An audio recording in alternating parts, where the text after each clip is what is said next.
satisfied. Noon ka pa nag-ano ng mga kids. Oo, di ba nung tuwing kakain tayo, sabi ko gusto ko may alimango. Ayan. Ito. Hipon.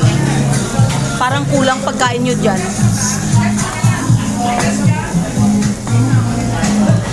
Yay! Ayan. At yun. Kakuha na natin ito.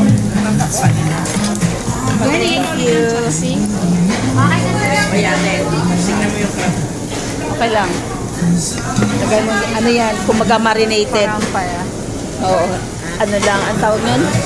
Hindi alimango, yung ano lang. Chapsay. Chap, yung ano. Hindi, hingay tayo.